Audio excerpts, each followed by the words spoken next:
Today we're going to talk about section 1.3, average rate of change and relative change. There are a lot of different types of measurements of change.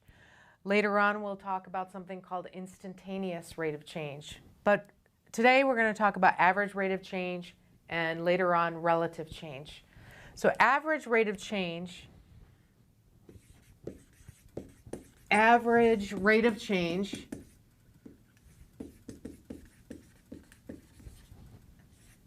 of y with respect to x. Sometimes you don't need to write that phrase or say that phrase, but a lot of times you do. The average rate of change of y with respect to x is change in y over change in x. So what we'll do is we'll look at an example to see how this might be expressed. But before we do, there are units attached to this. And so the units are units of y per units of x. So for example, you might have miles per hour. That is an average rate of change that we've seen before. You might have dollars per year. And it all depends on what each y and x are measuring. So let's look at number 12 in the book and as an example of measuring the average rate of change.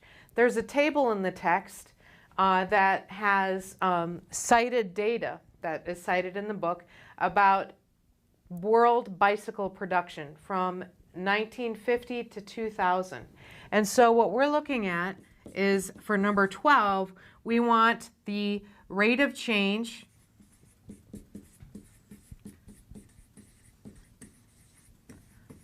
of bicycle production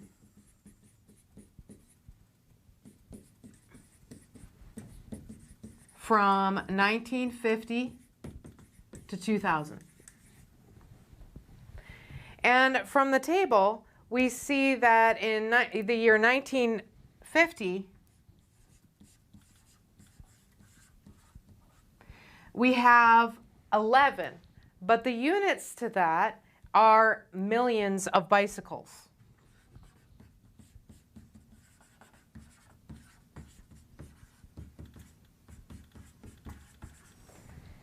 And in 2000, we are given from the chart that we have 101 millions of bicycles were produced. So in 1950, 11 million bicycles were produced. In 2000, 101 millions of bicycles. So the average rate of change that they're asking for, we would be looking at,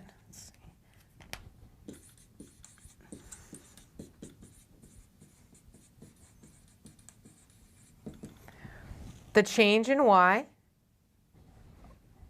101 minus 11, over the change in x. And in the x in this case is the years. So we would have 2000 minus 1950. So we'd have